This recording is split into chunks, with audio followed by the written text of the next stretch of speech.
पिछले वीडियो में हमने एक्सट्रूड टूल के बारे में सीखा है। एक्सट्रूड टूल का यूज करके हम इस एक्सटेंशन बोर्ड के डिजाइन को बनाएंगे। इस एक्सटेंशन बोर्ड को बनाने के लिए हमने सिर्फ एक्सट्रूड टूल का यूज किया है और पैटर्न्स का यूज किया है। तो इसको डिजाइन करने के लिए सबसे पहले हमें प्रोफाइल की जरूरत पड़ेगी 60 बाई 130 के एक रेक्टेंगल की। And after that cut out profile जो कि है 30 बाई 40। ओके, सो एक न्यू फाइल बनाते हैं।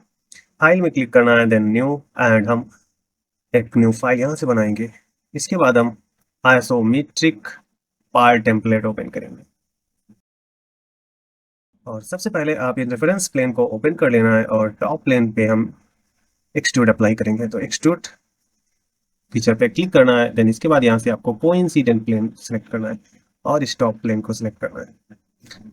इतना करने के बाद आप स्केच एनवायरनमेंट में आ जाएंगे और यहाँ पे आपको एक रेक्टेंगल बनाना है। रेक्टेंगल यहाँ पे क्लिक करें और इससे पहले एक जरूरी ऑप्शन जो ऑन कर लेना है वो ये है ऑटो डायमेंशन का। इससे एक फायदा होगा, जैसे आप रेक्टेंगल बनाएंगे ऑटोमेटिक डायमेंशन प्लेस हो जाएंगी। तो ये 130 इसमें लिख दिया, देन टैब की प्रेस किया, सो आपको यहाँ पे 40 लिखना है। Enter and angle 0, again enter. So एक 130 बाई 40 का रेक्टेंगल बन गया है। एंड इसके बाद यहाँ से हमें एग्जिट कर लेना है। आफ्टर दैट हमें इसे एक्सट्रूजन देना है, क्योंकि बोर्ड टोटल 20 का है और हम चाहते हैं कि ये दोनों तरफ की एक्सट्रूड हो जाए, ताकि 10 का नीचे बॉटम पार्ट बन जाए, 10 का ऊपर टॉप पार्ट बन जाए। ऐसा करने के लिए हमें यहाँ से सिमेट्रिक एक्सट्रूड ऑप्शन लेना पड़ेगा और यहाँ पे आप वैल्यू ले सकते हैं 20 एंड इंटर। आप देखेंगे ये 20 दोनों तरफ एक्सट्रूड हो चुका है, देन आप फिनिश कर देंगे इसको। इसके बाद कैंसिल। हमें 60 लेना था बट हमने 40 ले लिया। तो यहाँ से फिर से हम अपने पार्ट 7 फाइल में स्विच कर लेते हैं और यहाँ से हम डायनेमिक एडिट कर सकते हैं। इस वैल्यू को 60 करना है एंड देन इंटर। ओके, अब हमारा बोर्ड सही बन गया। इतना करने के बाद हमें इसके कॉर्नर्स पे फिलेट अप्लाई करना है। तो यहाँ से फिलेट टूल एक्टिवेट करेंगे जिसका नेम राउंड है और इन सारे एजेस को सिलेक्ट करना है इस तरीके से और इनमें अप्रॉक्स 5 का राउंड लगाते हैं जो कि ठीक लग रहा है। Okay, review and finish. Finish करने के बाद इस फीचर को कैंसिल इसलिए करना है, ये रिमेंस रह जाता है ताकि फिर से तो कहीं आपको फिलेट यूज नहीं करना, बट अभी हमें फिलेट यूज नहीं करना, तो इसलिए इसको कैंसिल करना पड़ता है। नेक्स्ट हमें फिर से एक एक्सट्रूजन करना है यहाँ पे जहाँ से केबल जाएगी अंदर। सो अगेन हमें एक्सट्रूड टूल को एक्टिवेट करना पड़ेगा और यहाँ से ऑप्शन लेंगे हम कोइंसिडेंट प्लेन का, और जैसे ही इस प्लेन में क्लिक करेंगे वो स्केच एनवायरनमेंट में आपको ले जाएगा और यहाँ फिर से हम एक सर्कल बनाएंगे जिसका डायमीटर होगा 7 और इस जगह पे इसको प्लेस कर देंगे। सर्कल का डायरेक्ट डिफाइन किया, यहाँ पे क्लिक किया, क्लोज क्लोज किया और यहाँ पे ऐसे क्लिक कर लेते हैं। क्लिक कर लिया और यहाँ पे जाके आप यहाँ पे क्लिक करके इसको मॉडिफाई भी कर सकते हैं, जैसे 3 ही एक्सट्रूजन हाइट रखनी है बस, ताकि केबल यहाँ से निकल सके। एंड इतना करने के बाद हम इसे फिनिश कर देते हैं। फिनिश कर दिया एंड कैंसिल, क्योंकि अब हमें एक्सट्रूड अप्लाई नहीं करना। अब ये देखिए ऊपर के जो एजेस हैं इनको राउंड करने की जरूरत है। देन अगेन हम राउंड टूल लेंगे एंड इस एज को सेलेक्ट करेंगे। सिमिलरली नीचे की एज को सेलेक्ट करेंगे बट रेडियस इस बार 2 ही रखेंगे एंड फिनिश। इस तरीके से एक हमने बॉक्स बना लिया है जिसके एक तरफ एक और छोटा सा एक्सट्रूजन है। अब हम इस पूरे बॉक्स को 2 पार्ट में डिवाइड करेंगे ताकि हम असेंबल कर सकें इसे। असेंबल ऐसा करने के लिए हम इसे 2 भाग में डिवाइड करना होगा, बट सबसे पहले आप इस टॉप प्लेन को शो कर लें ताकि यही प्लेन इस पूरे ऑब्जेक्ट को 2 पार्ट में स्प्लिट करने जा रहा है। ओके, सो यहाँ पे क्लिक करके स्प्लिट ऑप्शन लें। आपसे पूछेगा टारगेट, सो ये टारगेट है हमारा एंड सेलेक्ट टूल। ये प्लेन हमारा टूल का काम करेगा, ये प्लेन 2 पार्ट में डिवाइड करेगा इसको एंड यहाँ से ओके करना है। ओके करके इसको एक नेम दे सकते हैं या फिर आप सिंपल फिनिश करते हैं। फिनिश एंड कैंसिल, ये टूल हट गया। अब आप यहाँ पे डिजाइन ट्री में नजर डालेंगे तो आपको ऊपर एक पार्ट ऊपर मिलेगा एंड एक पार्ट नीचे मिलेगा। सो हमारे पास 2 पार्ट हो गए। आप किसी भी एक पार्ट को हाइड कर सकते हैं, जैसे हमने ऊपर वाले पार्ट को हाइड कर लिया तो सिर्फ नीचे वाला पार्ट दिख रहा है। बट अभी हम नीचे वाले पार्ट पे वर्क नहीं कर पाएंगे, इसे वर्क करने के लिए इसे एक्टिव करना होगा। तो एक्टिव करने के लिए यहाँ पे डबल क्लिक करें इस तरीके से और अब हम इसके अंदर कैविटी क्रिएट करेंगे। इसे थिन वॉल फीचर से इसके अंदर हम कैविटी क्रिएट करेंगे, मतलब इसको एक खोखले बॉक्स में कन्वर्ट करेंगे और यहाँ से थिकनेस 1 रखेंगे और थिकनेस किस साइड रखेंगे, इनसाइड, यानी इस वॉल के अंदर की ओर थिकनेस रहेगा। इसके बाद ओपन फेसेस में क्लिक करना है, देन आपको चैन ऑप्शन रखना है, यहाँ पे क्लिक किया। इसके साथ में इस छोटे से इस हिस्से को भी क्लिक करना है ताकि यहाँ से हम केबल अंदर ले जा सकें। एंड इतना करने के बाद आपको ओके करना है। ओके करके प्रीव्यू करना है। प्रीव्यू किया और आप देख सकते हैं कि इसके अंदर पूरा खोखला हो चुका है ये बॉक्स एंड फिनिश। सिमिलरली अब इस बॉक्स को हाइड कर देंगे, ऊपर वाले बॉक्स को ऑन करेंगे और डबल क्लिक करके इसे भी मेन बॉडी में ले आएंगे।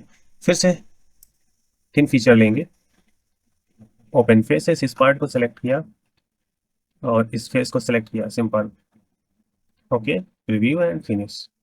ये पार्ट भी दो हिस्से में, इसके अंदर भी होलो कैविटी आ गई है और नीचे वाले पार्ट के अंदर भी कैविटी आ गई है। अब हम इनके अंदर कोई भी ऑब्जेक्ट को प्लेस कर सकते हैं, जैसे कि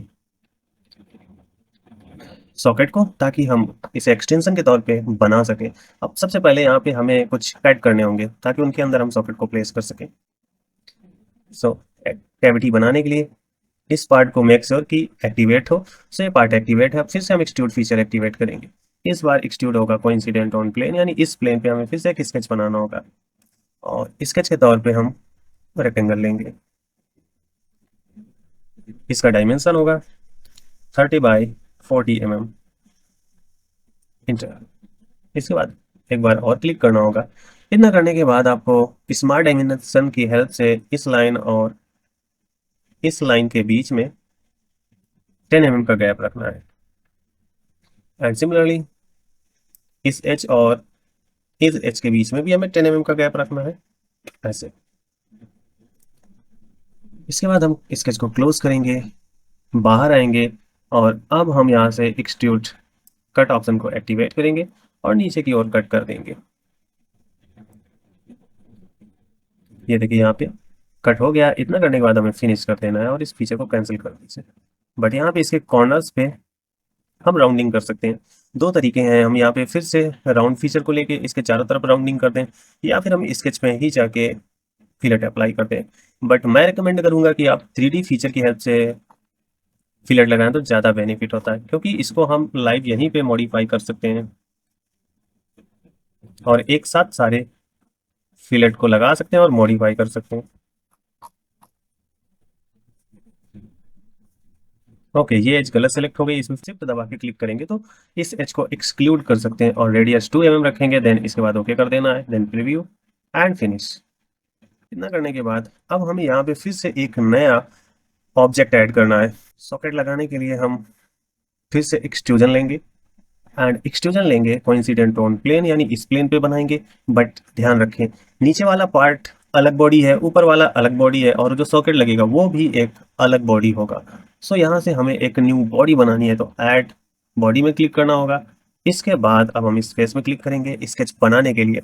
अब देखिए हमें एग्जैक्ट ये जो कट लगाया है और इसकी बाउंड्री है, हम चाहते हैं इसकी बाउंड्री ही स्केच में कन्वर्ट हो जाए, ताकि हमें फिर से बनाना ना पड़े। और एक फायदा और होगा, अगर हम इस बाउंड्री को कुछ भी चेंज करेंगे तो वो स्केच भी इसी बाउंड्री के साथ चेंज हो जाएगा। तो इस बाउंड्री को स्केच में कन्वर्ट करने के लिए हम प्रोजेक्ट टू स्केच टूल का यूज करेंगे और यहाँ पे ऑप्शन रखेंगे प्रोजेक्ट विद ऑफसेट का, ताकि हम थोड़ा सा ऑफसेट ले सकें। हल्का सा स्ट्रेस क्रिएट करेंगे 0.1 mm का। इतना करने के बाद आपको यहाँ से ऑप्शन ले लेना है टेजेंट एंड वायर फ्रेम, ताकि जैसे ही आप इस बाउंड्री पे क्लिक करें इसके टेजेंट सारी एजेस सेलेक्ट हो जाए एंड एक्सेप्ट में क्लिक करना है। एक्सेप्ट में क्लिक करने के बाद देखिए एरो दिखेगा, इस एरो को अंदर की ओर लाना है ताकि अंदर की ओर हल्का सा ऑफसेट हो। एंड इतना करने के बाद ओके, इस टूल को ऐसे क्लोज कर दो, इसकी ज़रूरत खत्म हो गई। इतना करने के बाद इस फीचर को क्लोज कर देना है। क्लोज करेंगे, अब देखिए फिर से ये एक्सट्रूड होना स्टार्ट हो जाएगा। ओके, अब इसको अंदर की ओर एक्सट्रूड करना है, बट एक्सट्रूड जो लेंथ है वो रखनी है। पहले आप ऐसे अंदर की ओर कहीं पे क्लिक कर दें। क्लिक करने के बाद ये देखिए टोटल डिस्टेंस आ जाएगी। यहाँ पे क्लिक करके इसको फिर से मॉडिफाई कर लेते हैं और ये रखते हैं 15 mm। इतना करने के बाद आपको फिनिश करना है। हो सकता है आपके सॉफ्टवेयर में ये जो बॉडीज बन रही हैं ये ट्रांसपेरेंट दिख रही हो। इसका रीजन ये हो सकता है, सेटिंग में जाना है, सेटिंग में जाने के बाद व्यू में आना है। व्यू में आने के बाद एक ऑप्शन होता है डिम सराउंडिंग बॉडीज का, या यूज। यहाँ पे अगर ये टिक रहेगा तो जो सराउंडिंग की बॉडीज हैं वो डिम रहेंगी। ओके, मैं दिखा दे रहा हूँ करके इसको। ये देखो अभी जो बॉडी एक्टिव होगी वो मेन दिखाई देगी, बाकी बॉडीज ट्रांसपेरेंट नजर आएंगी इस तरीके से। तो अगर आप इस फीचर को बंद करना चाहते हैं तो उस बटन को अनचेक कर दें। अभी थोड़ी देर बाद हम अनचेक कर देंगे। सो हमने थर्ड बॉडी बना लिया। अब यहाँ पे देख सकते हैं कि 3 बॉडीज हैं, बट इस थर्ड बॉडी में अब हमें कट बनाने होंगे ताकि वहाँ पे हम प्लग को इंसर्ट कर सकें। तो देख लेते हैं उनका डायमेंशन क्या है। इनका डायमेंशन हमें यहाँ से नजर आएगा। टॉप व्यू लगा लीजिए और इनका डायमेंशन देख लीजिए, 19 एंड 22। इसके बाद ये 5 mm के हैं, ये 7 mm के, ओके 19 22।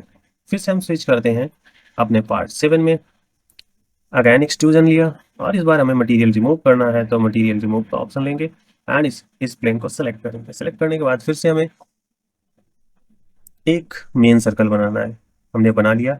इतना करने के बाद लाइन बनानी है, लाइन इसके सेंटर से स्टार्ट होगी और नीचे की ओर आएगी ऐसे।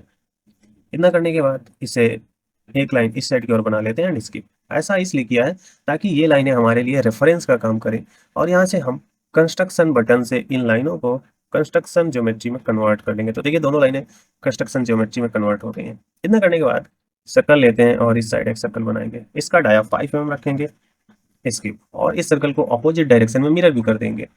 मिरर, सबसे पहले इस सर्कल को सेलेक्ट कर लीजिए, देन मिरर टूल एक्टिवेट करेंगे और इस लाइन की हेल्प से हम इसे मिरर कर लेंगे। मिरर करने से एक फायदा और होता है, जो डाया इसका है वो डाया इसका हो गया, जो डिस्टेंस इसकी है वो डिस्टेंस इसकी हो जाएगी।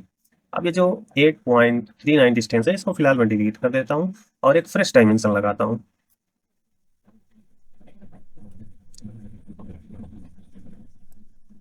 इस सर्कल के सेंटर से इस सर्कल के सेंटर के बीच में डिस्टेंस थी 22, शायद 19 थी, 19 रखते हैं इसको, एंड ये डिस्टेंस रहेगी 22। तो यहाँ पे क्लिक करिए, इसको 22 सेट करिए, ओके।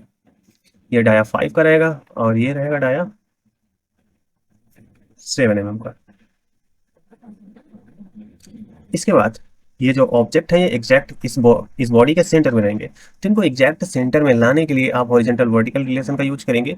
इस लाइन पे जाएंगे तो इसका मिड पॉइंट देखा है, इसके मिड पॉइंट को इस एच के मिड पॉइंट के सीध में लाएंगे, ओके, एंड इस पॉइंट को इस एच के सेंटर में लाएंगे। अब ये पार्ट के सेंटर में आ चुका है। इतना करने के बाद आप इस स्केच को क्लोज करेंगे एंड डाउनवर्ड साइड हम इसे एक्सट्रूजन कट करेंगे। तो देखिए नीचे की ओर एक्सट्रूजन कट अप्लाई करेंगे एंड ओके क्लिक कर दिया। ये बता रहा है कितना नीचे की ओर कट हुआ है, या फिर आप यहाँ पे एक्सटेंड में जाके भी देख सकते हैं, ये 16 mm नीचे की ओर कट हुआ है, जबकि ओवरऑल डायमेंशन हमारी 15 mm थी। तो कितना भी जितनी रिक्वायरमेंट हो आप उतना कट कर सकते हैं, जैसे 15 कट करना था, इंटर कर दिया एंड नीचे की ओर इसे क्लिक कर दें ताकि नीचे की ओर 15 mm अप्लाई हो जाए एंड इसके बाद हमें फिनिश करना होगा। तो इस तरीके से एक ऑब्जेक्ट बना लिया है, बट इस ऑब्जेक्ट को हमें 3 बार पैटर्न करना है। उससे पहले जो कट लगाया था उसे भी 3 बार पैटर्न करना होगा। सो मैं पैटर्न करना भूल गया, तो ये देखिए यहाँ पे सबसे पहले कट कहाँ पे हुआ था, हमारा कटआउट 1 ये रहा। तो हम यहाँ पे राइट क्लिक करेंगे और राइट क्लिक करने के बाद एक ऑप्शन दिखेगा आपको गो टू का। सो हम इस गो टू के ऑप्शन में क्लिक करेंगे। इसका मतलब ये है कि अब हमने कुछ स्टेप ऊपर चले गए हैं। जब हमने ये कट किया था इसके बाद हमने राउंड लगाया था, तो राउंड पे आ जाते हैं, ओके, राउंड पे क्लिक करेंगे एंड गो टू में क्लिक करेंगे, ओके। सो हम राउंड एंड स्कट इन दोनों फीचर्स को पैटर्न करना चाहते हैं, तो पैटर्न टूल को एक्टिवेट करेंगे यहाँ से और पैटर्न रहेगा रेक्टेंगुलर और यहाँ पे टाइप फीचर रहेगा। यहाँ पे क्लिक करके उन फीचर्स को सिलेक्ट करें, कट आउट एंड राउंड दोनों फीचर्स को हम एक साथ पैटर्न करेंगे, ओके। इतना करने के बाद ये कह रहा है की पॉइंट। सो इसके बाद यहाँ पे आपको ऐसे क्लिक करना होगा, क्लिक कर दिया। इसके बाद देखिए मल्टीपल कॉपीज इसके बनने लगेंगे, तो आपको घबराना नहीं है। एक्स काउंट 3, वाई काउंट 4, तो वाई काउंट को आप 1 कर दें, एक्स काउंट 3 रहेंगे एंड इनका ओवरऑल जो डिस्टेंस है वो 80 mm रहेगा। इतना करने के बाद यहाँ से आपको रिव्यू में क्लिक करना है एंड फिनिश। तो देखिए टोटल इनके बीच का 80 mm डिस्टेंस है, यानी 20 mm का गैप क्रिएट हो गया इनके बीच में। 10 mm का गैप हो गया यहाँ पे, ओके। इतना करने के बाद अब हम इस कटआउट 2 पे आते हैं और गो टू पे क्लिक करते हैं। अब हम एकदम लास्ट फीचर पे आ गए। तो जिस जगह पे जाके आप वर्क करेंगे, देखिए ये पैटर्न फीचर इन दोनों फीचर्स के पहले प्लेस हो गया, ओके। अब हमें फिर से पैटर्न करना है, तो फिर से हम इस पैटर्न में क्लिक करेंगे और यहाँ से आप सिलेक्ट कर सकते हैं आप फीचर करना चाहते हैं या फिर पूरी की पूरी बॉडी को करना चाहते हैं, तो आप बॉडी भी सिलेक्ट कर सकते हैं क्योंकि ये एक बॉडी है। बट हम इस बॉडी को इसलिए सिलेक्ट नहीं कर पा रहे क्योंकि अभी ये एक्टिव नहीं है, तो यहाँ पे डबल क्लिक करें। सबसे पहले इस फीचर को अभी कैंसिल करना होगा, इस बॉडी को एक्टिव करना होगा, ओके। देन हम इस बॉडी को अब यूज कर पाएंगे, फीचर की जगह बॉडी, क्योंकि बॉडी को हम एक बार में सिलेक्ट कर सकते हैं। इसके बाद फिर से हमें ऐसे क्लिक करना होगा, क्लिक कर दिया। इसके बाद 3, एक्स में 3, वाई में 1 count and total distance 80 mm। Again inter कर दिया, इसके बाद फिनिश कर दिया, ऑब्जेक्ट प्लेस हो जाएंगे। और फिर से हम जाएंगे सेटिंग में इसके बाद हम व्यू ऑप्शंस में आने के बाद हम इस डिम सराउंडिंग ऑब्जेक्ट वाले ऑप्शन को बंद करके ओके कर देंगे, ताकि परफेक्ट नज़र आए हमारा एक्सटेंशन बोर्ड। और अब मटेरियल लगाने की बारी है। तो मटेरियल लगाने के लिए हम स्टाइल पैलेट में जाएंगे। इसके बाद किस टाइप का मटेरियल लगाना है यहाँ से सेलेक्ट कर लें। सो प्लास्टिक मटेरियल अप्लाई करना है, और ये रहा रेड, इसको पकड़ के हम इस बॉडी में ड्रॉप कर देंगे। एंड इसके बाद ब्लू पेंट को हम यहाँ पे ड्रॉप करेंगे, तो तीनों ऑब्जेक्ट ब्लू हो जाएंगे ऐसे। तो इस तरीके से हमने एक एक्सटेंशन बोर्ड बना लिया, और यहाँ पे आपने समझे एक्सट्रूजन के कॉन्सेप्ट।